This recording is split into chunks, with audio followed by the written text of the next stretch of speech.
Graça e paz, igreja. Ele já começou com responsabilidade, a gente já fica nervoso, né? Mas é verdade, né?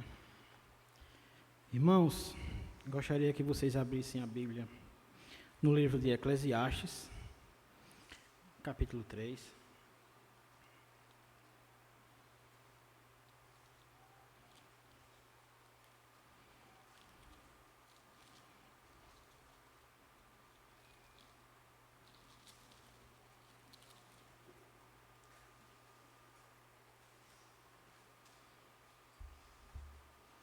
Amém?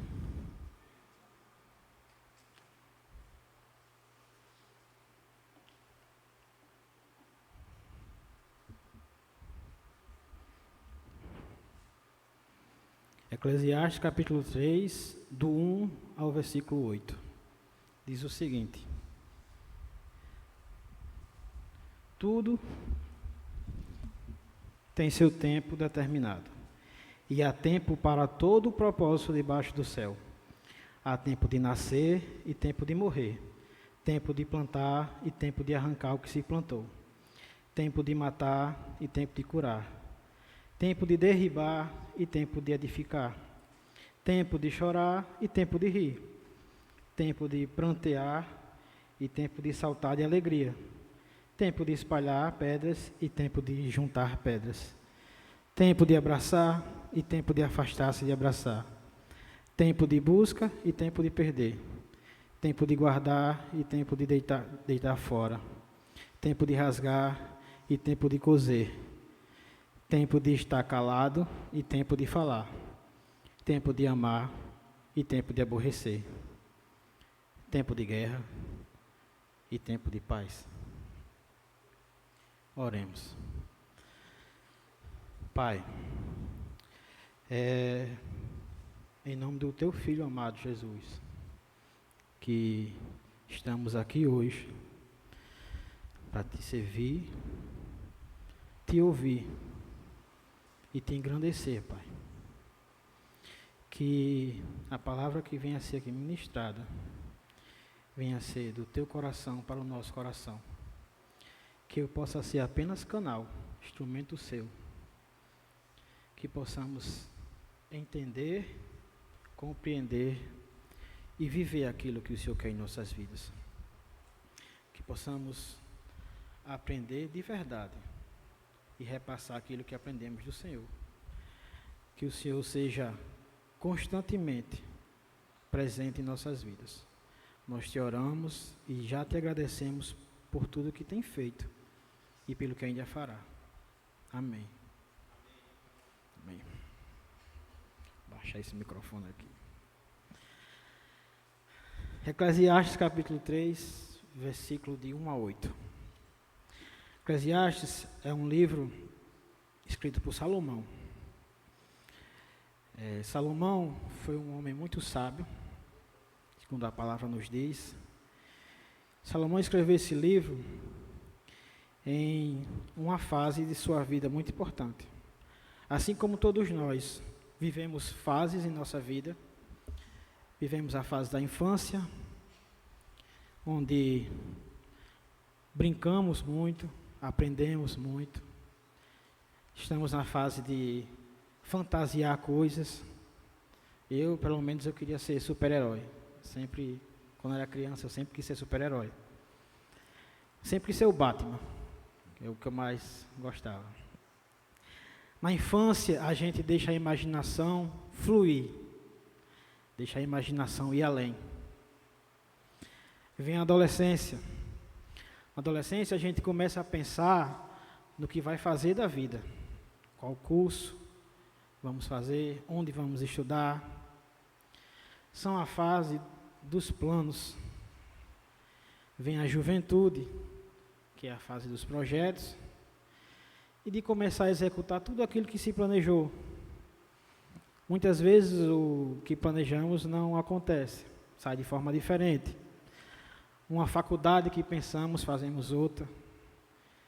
Eu sempre quis fazer direito, fiz história. Não era bem o que eu pensava, mas era o que Deus queria. Assim como eu, muitos de vocês também mudaram os rumos da sua vida. Vem a fase mais madura, que é a velhice.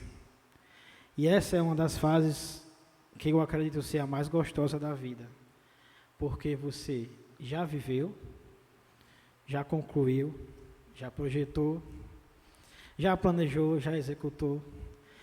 E agora você tem o privilégio de refletir naquilo que foi feito. Quando você é adolescente, você entende que o mundo acaba rápido, que tudo é para agora. Quando você já está na velhice, você entende que existe todo um processo. Ruim que a gente só entende isso depois que já passou muito tempo, quando a gente já está com pouco tempo. Mas a velhice, ela traz essa leveza, essa sabedoria em entender o que é a vida. E Salomão, ele vai escrever este livro nesta fase da vida, na fase da reflexão, na fase da velhice, ou como diz hoje em dia, na melhor idade. Salomão, ele vai nos dar alguns conselhos, algumas reflexões sobre tudo que ele já viveu, tudo que ele já passou. E Salomão foi um homem muito vivido. Ele começa o livro de Eclesiastes falando do que já aconteceu. Capítulo 1 e capítulo 2, ele começa falando do que ele já viveu. Você vai encontrar sempre no passado, sempre os verbos no passado. No capítulo 3, ele já começa no presente. Ele já começa com uma reflexão daquilo que viveu. Ele entende que tudo que ele viveu, e esse é o resumo do livro de Eclesiastes. Ele entende que tudo é vaidade. Ele entende que as situações boas ou ruins, elas são passageiras. Parece até uma visão muito pessimista, mas é uma visão pessimista. E por que uma visão pessimista? Porque Salomão vai dizer que nada é novo debaixo do sol. E realmente, quando você tem a sua visão voltada para o que está abaixo do sol, nada é novo. Sempre se repete. Sempre vai existir as mesmas coisas. O sol nasce, o sol se põe. Você acorda, você levanta, você trabalha, você dorme, você depois acorda, você trabalha, você dorme. Tudo é um ciclo. E o interessante é que ele vai mostrar essa perspectiva de como é a vida abaixo do sol. Mas o final é o que trazemos como lição para nossas vidas. É o que está acima do sol. Quando você tem uma visão do que está abaixo, a vida é um pouco cansativa sim. Ela é um pouco enfadonha. Mas quando você tem os olhos voltados para o que está acima, e o que é que está acima do sol? É isso que Salomão vai nos explicar. Quando você tem uma visão voltada para Deus, que esse está acima, esse que é imutável, o eterno, e ele diz que Deus vai colocar na gente esse desejo de eternidade. E por isso ele escreve esse livro, para nos alertar. Como eu disse, ele foi feito na velhice. Então, provavelmente, os conselhos que Salomão dá são para jovens, para que os jovens não se percam naquilo que ele se perdeu. E o que é isso? Não ter o coração voltado para a vaidade. E a definição de vaidade, ela é muito interessante. A palavra vaidade, ela tem o seu contexto na origem grega, que é o vazio, algo vazio. Eu ouvi uma vez Hernandes Dias Lopes comparando com uma bolha, que é colorida, mas sem nada, só é ar. E a gente corre muito, nossa vida, atrás de vaidade. a gente corre muito atrás do que não é essencial, o que é supérfluo, o que realmente não tem valor. E você entender que você pode gastar tempo com algo que realmente tem valor, isso é mais importante. O tema dessa pregação vai ser: a vida é curta, mas não é pequena. Eu vi uma vez Cortella falando isso e eu achei muito interessante. E eu achei que tinha tudo a ver com Eclesiastes. Porque a vida, ela é simples, mas ela é complexa. Como eu já falei algumas vezes, assim como Deus é. Ele é simples e complexo.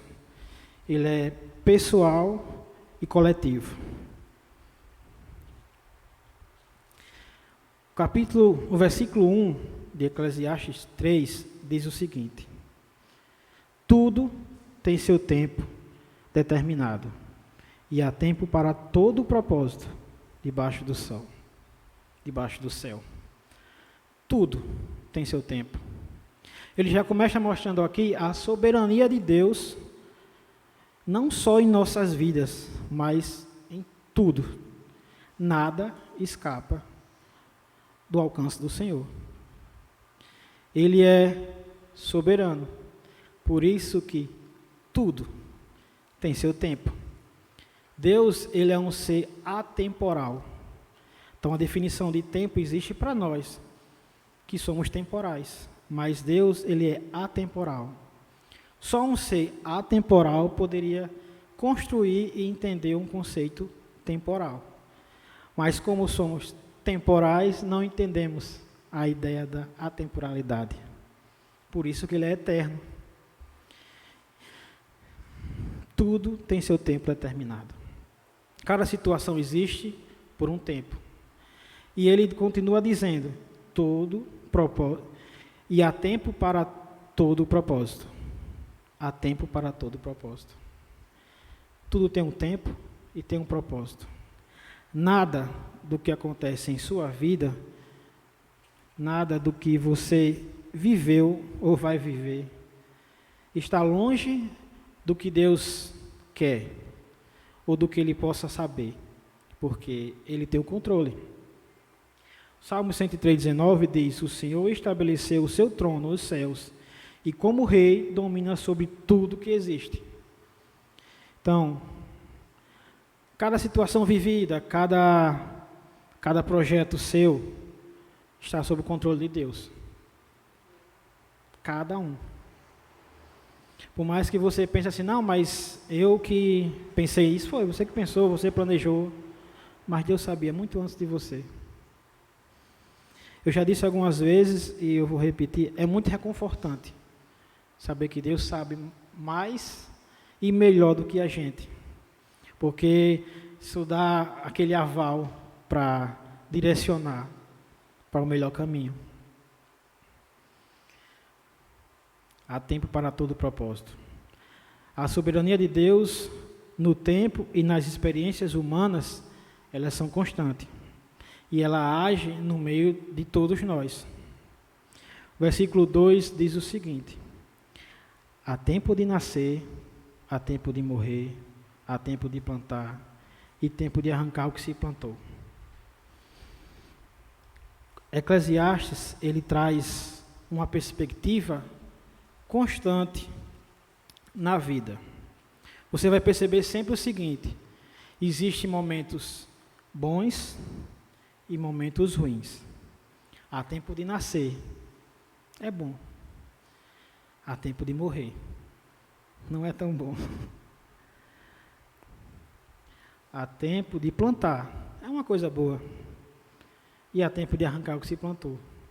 Talvez esse arrancar tenha frutos, mas todo o capítulo você vai ver sempre às vezes começa com algo bom, termina com algo ruim, às vezes algo ruim, com algo bom. Por quê? Para mostrar que a vida ela é cíclica. Ela é constante e contínua. Por que Deus fez isso? Para que nós tivéssemos o discernimento e a necessidade de adorá-lo. Porque se você está sempre no momento bom, você não vai querer saber de Deus. E se você está sempre no momento ruim, você vai ficar longe dele, porque que Deus é esse? Então existe um equilíbrio. Deus, ele coloca isso e ele diz que vai ser assim. Por quê? Porque vivemos uma vida debaixo do sol. Quando vivermos acima, aí é outra coisa. Porque estaremos com o Eterno. Mas enquanto isso, a vida vai ser constantemente coisas boas e coisas ruins e coisas boas. Nem sempre o que é bom termina ruim, nem sempre o que é ruim termina bom. Mas há sempre essa oscilação mais constante. Há tempo de nascer e tempo de morrer. Tempo de plantar e tempo de arrancar o que se plantou. Isso nos mostra que em nossa vida existem mudanças constantes. As mudanças, elas são necessárias. Elas são essenciais para o desenvolvimento de nós, seres humanos, para o desenvolvimento de nós, cristãos, e desenvolvimento de nós como seres sociáveis. As mudanças, elas são essenciais. Essencial para moldar caráter, essencial para moldar postura, essencial para moldar discernimentos, pensamentos, ideias. Mudança é essencial. Nem toda mudança, como eu falei, ela é prazerosa. Nem toda mudança ela é positiva. Mas ela é constante. E Salomão, ele vai entender que isso vai ser constante na vida dele. Não só na dele, mas na nossa também. Tempo de matar, tempo de curar, tempo de derrubar, tempo de construir. Lembrando que Salomão viveu também no contexto de guerra. Ele era um rei, mas também era guerreiro, era soldado. Existe momentos sim que a gente tem que guerrear. Aqui é um contexto literal, guerra mesmo mas vivemos momentos sim de guerra. Vivemos momentos de conflitos, às vezes crises existenciais, guerras espirituais. E ele diz que há um tempo para isso. Então, você está passando por alguma coisa ruim, vai passar. Se você não está passando, vai passar também. Então, isso vai ser constante em sua vida. O recomeço, ele sempre será necessário. Recomeçar é importante. Quando você se limita a apenas uma situação, você fica acomodado. E Deus, você vai perceber, só nesse capítulo 3, como ele é sempre movimento. O Espírito Santo é movimento. Então, nós, como cristãos, também temos que estar em movimento. Deus detesta, eu vou usar a palavra detesta, mas não é bem a... Deus não aceita a monotonia. Capítulo 4 diz: tempo de chorar, tempo de rir, tempo de prantear, tempo de saltar de alegria. Tempo de chorar e tempo de rir. Existem momentos na vida de cada cristão que você vai chorar bastante, existem momentos onde você vai rir bastante. E esses momentos também são necessários. Também são necessários. O choro, ele pode causar dor, mas ele traz conforto e ele traz reflexão. A alegria, ela pode causar prazer, mas ela traz também satisfação. Existem momentos para cada coisa, alegria e tristeza. Debaixo do sol, sempre haverá isso. Então, Salomão nos adverte que para estarmos prontos para as adversidades. Estar pronto para a adversidade não quer dizer que você esteja esperando, mas que quando acontecer, você tenha uma orientação. E nós cristãos, qual a orientação que nós temos? A palavra. Para onde iremos? O Senhor.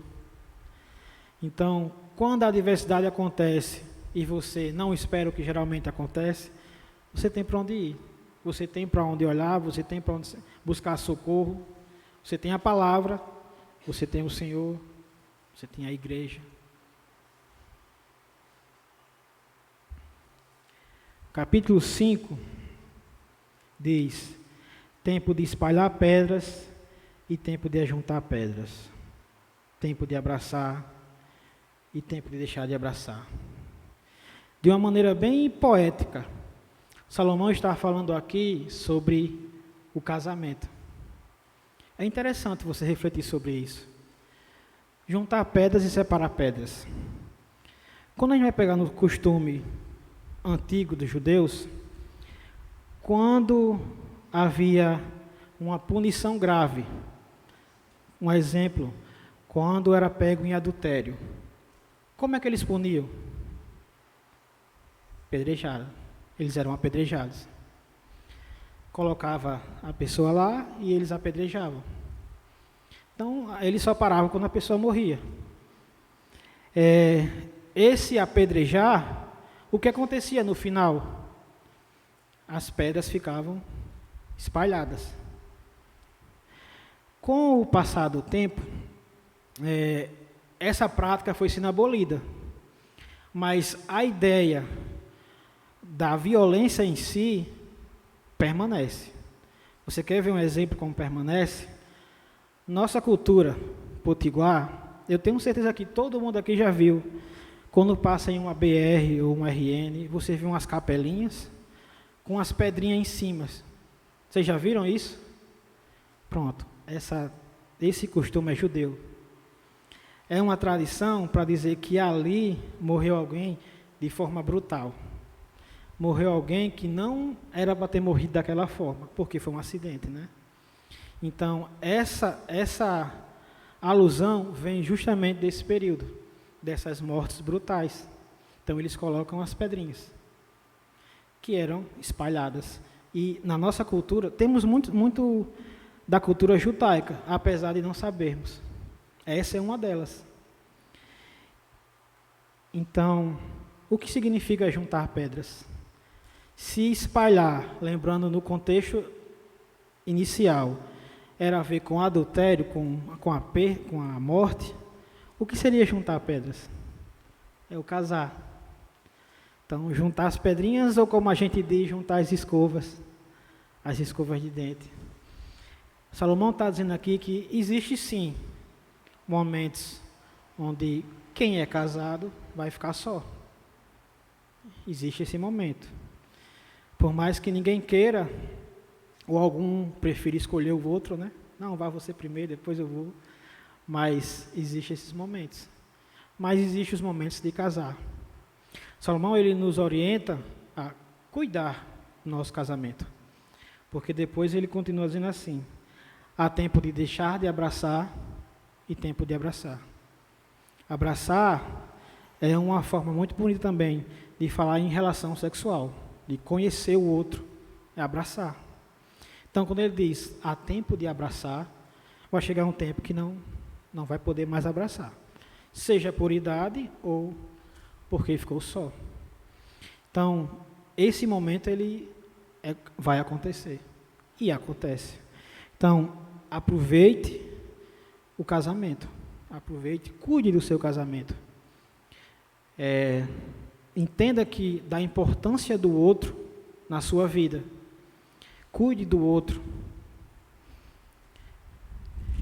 E a igreja cristã hoje em dia tem sofrido muito nessa parte. O casamento é uma das instituições mais atacadas na cultura brasileira, não só brasileira, mas o Brasil, por ser um povo muito pacífico, tem vindo com muita força, muita força. E muitas vezes a gente não reage. Quando a gente vem reagir, já está muito complicado para se resolver, já está muito difícil. O conceito de família no Brasil já está sendo distorcido. E já foi distorcido antes de propor a distorção. Porque quando você começa a ver, vamos tirar o nome pai, o nome mãe, é porque o negócio já foi muito longe. A lei, ela só é criada quando a situação já foi instaurada. Senão, não cria lei. Então, quando a gente vê situações como essas, a gente já entende que o negócio está feio. Olha aí, ó.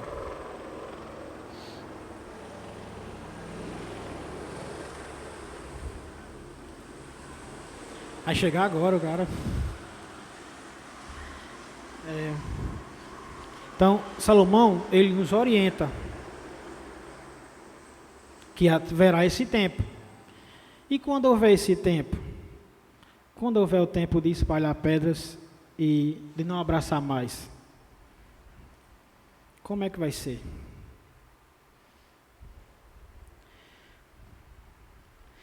Tempo de procurar e tempo de perder. Tempo de guardar e tempo de jogar fora. Salomão, ele vai nos orientar que existem situações onde é preferível você abrir mão. É preferível você deixar para lá. Então, abra mão daquilo que não te serve. Às vezes a gente se apega muito a amizades que não lhe edificam. Às vezes você se prende muito a pecados, que a gente chama pecados de estimação. Você não quer abrir mão daquilo. Por mais que aquilo vá lhe fazer mal, por mais que aquilo vai lhe fazer sofrer, mas você não quer abrir mão. E existe um tempo para isso. Existe um tempo onde você vai querer se agarrar com tudo, mas também existe o tempo onde você tem que largar tudo.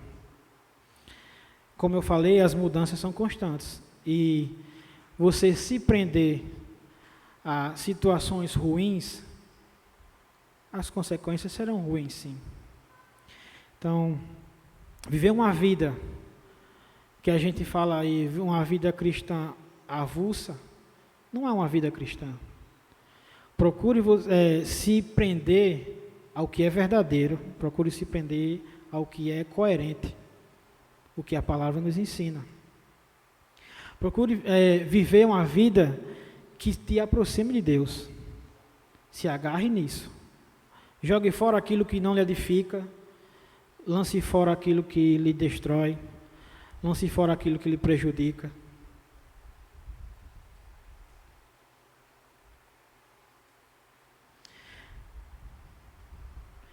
Tempo de rasgar e tempo de costurar. Tempo de ficar calado e tempo de falar. O rasgar também é um costume judeu, que você vai ver lá em Gênesis, você vai ver em Jó. Quando a angústia ela é tão grande, quando a dor ela é muito forte, eles rasgavam as vestes. E isso era um sinal para que as pessoas que estivessem ao redor, estivessem fora, entendessem o tamanho da dor que aquela pessoa estava sentindo. Deus nos diz que teremos esse momento. Salomão, ele chegou a essa reflexão que existe sim e será necessário. Existem momentos onde você vai sentir tanta dor que para ele vai ser necessário rasgar as vestes. Nós não temos esse costume. Mas existirá esses momentos. Existirá esses momentos onde a dor ela será insuportável. Momentos de perda, momentos de tristezas, eles são constantes. Mas também haverá o tempo de costurar. Algumas Bíblias está coser, que é a mesma coisa. Haverá aquele tempo onde você terá tempo para ser restaurado. Haverá aquele tempo onde você será consertado. E eu entendo muito como esse tempo, irmãos, como sendo a igreja. A igreja ela tem essa função. Ela tem essa função de costurar, de buscar cicatrizar. Deus, em sua infinita sabedoria, Ele nos coloca no meio de pessoas feridas para que possamos curar as feridas. Por quê? Porque sabemos qual a dor do outro. Talvez eu não saiba qual é a sua dor, Renato, mas talvez Davi saiba. E a igreja, talvez você fique assim, não, mas o irmão tal não sabe. Não, mas outro irmão sabe. Quantas vezes, e eu digo sem nenhum medo de errar, quantas vezes aqui algum irmão sentiu essa necessidade de ser cuidado e apareceu pelo menos um irmão para lhe ajudar? Se não aconteceu, precisamos rever alguns conceitos, mas eu acho pouco provável, porque a igreja ela tem essa função também de curar, ela tem essa função de costurar. Dizem que a igreja é um imenso hospital com pessoas doentes, tratando pessoas doentes. E eu acho que essa é uma alusão muito coerente. Não, a igreja não é formada por pessoas sãs. E eu não falo sã no sentido de ser doida não, viu? Tem alguns aqui, mas Deus ama do mesmo jeito. Mas são pessoas doentes. Somos pessoas doentes. Somos pessoas que sofremos por diversos males, seja emocional, seja psicológico, seja espiritual, existencial, que esse é um mal que tem crescido muito na sociedade. Mas existe esse tempo sim de ser curado. E existe tempo de ficar calado e tempo de falar. Eu acho que o tempo de ficar calado é o mais difícil, pelo menos para mim. Ter discernimento de apenas ouvir é uma dádiva muito grande mesmo. Existem momentos onde as pessoas só precisam ser ouvidas. Inconsequentemente, existem momentos onde aquelas pessoas precisam falar. Então, se você é aquela pessoa que fale, procura aquele que ouve. Mas se você é aquele que ouve, então procura alguém que fale. Existem momentos onde é necessário você apenas se calar. Quem não já passou por alguma situação e quis responder, quis ser grosseiro ou ir para a briga? Existem momentos onde você tem que refletir sobre isso. E Cristo nos ensina de forma divina como fazer isso. Então, existem momentos para cada situação. Então, irmãos, sejam prudentes.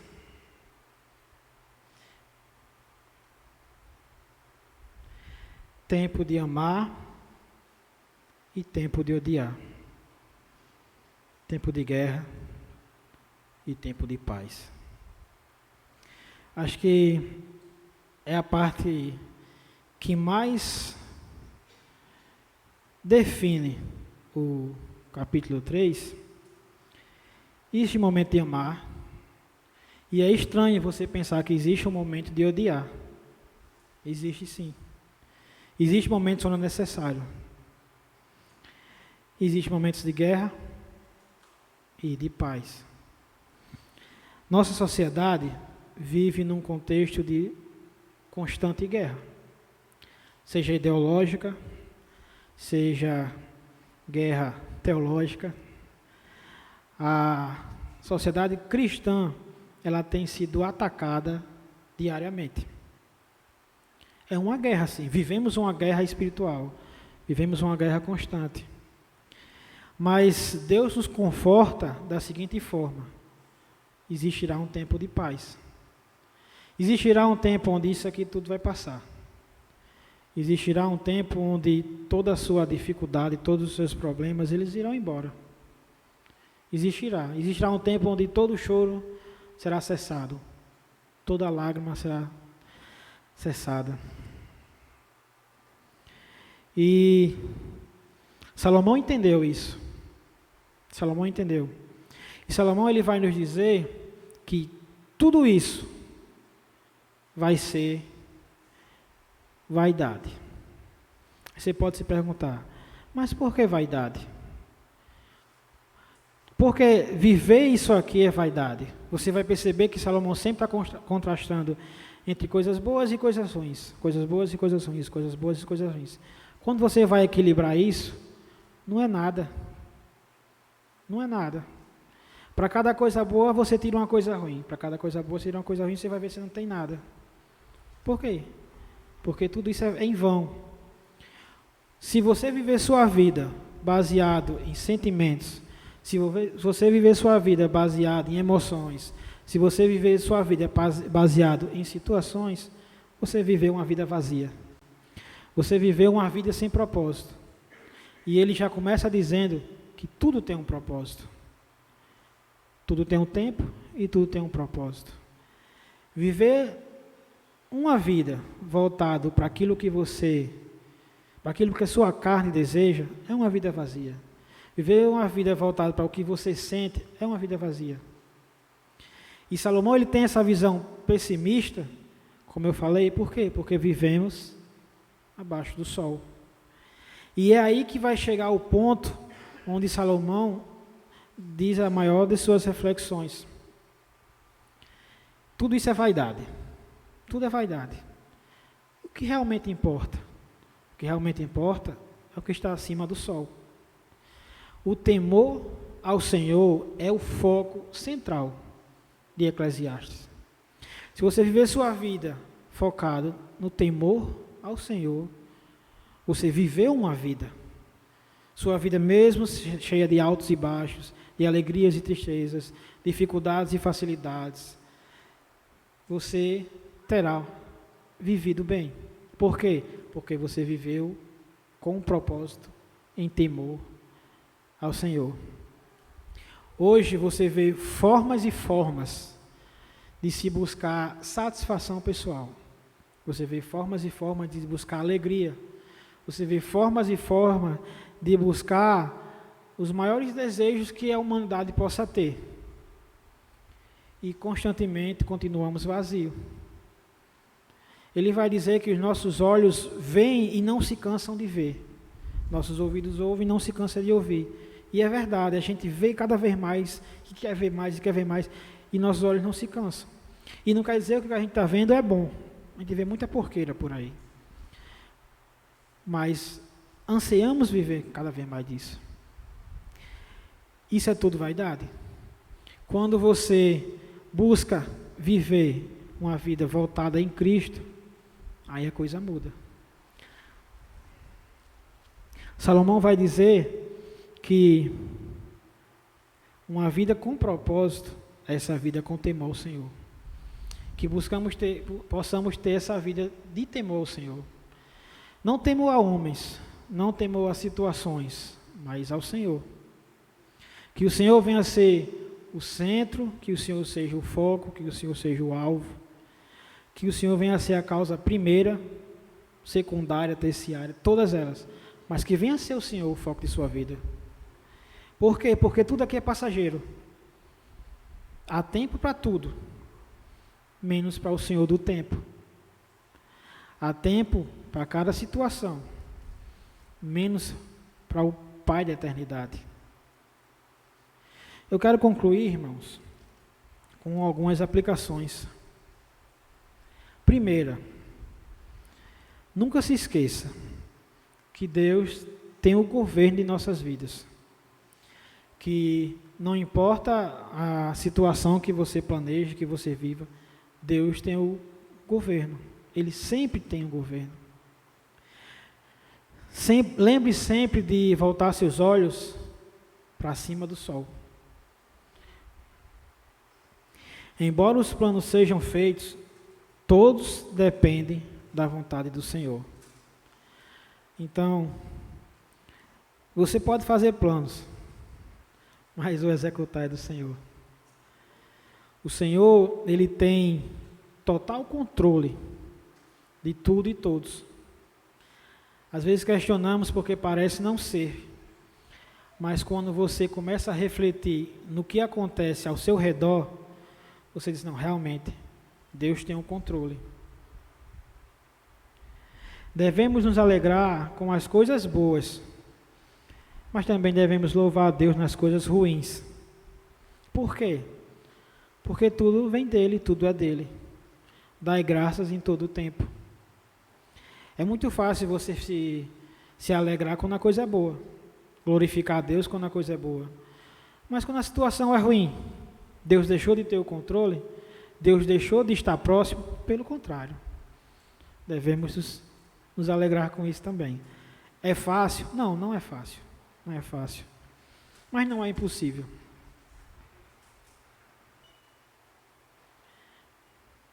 Aproveite o máximo o tempo que o Senhor tem te dado.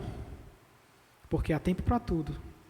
Então, aproveite o máximo o tempo que o Senhor te dá.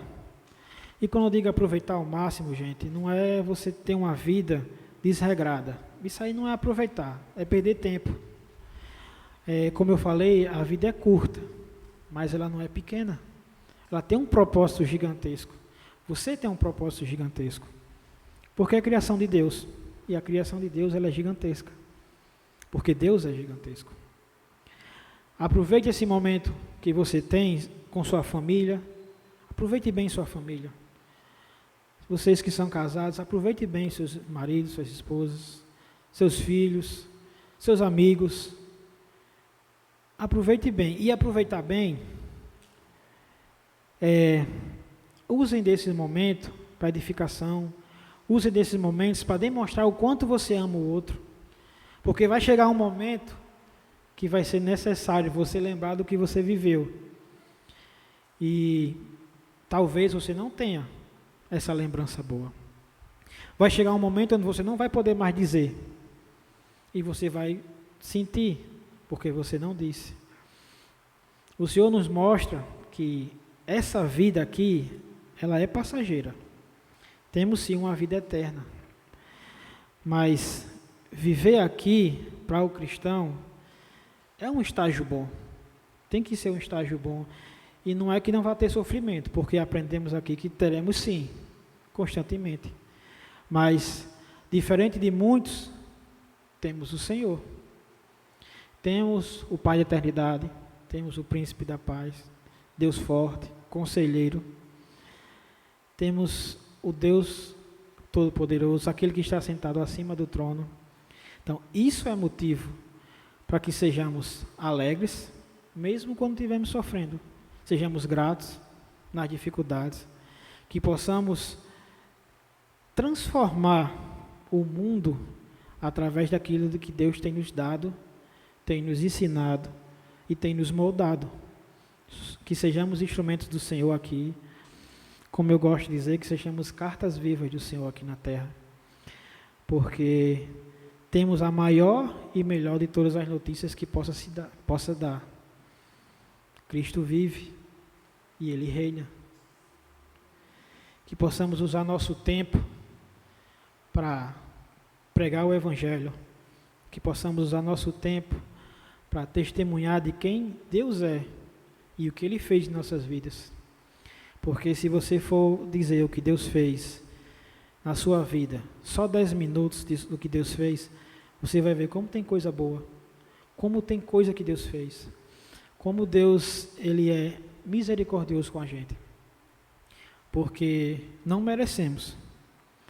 Você e eu sabemos como somos falhos, como somos miseráveis, mas Deus, Ele escolheu nos amar.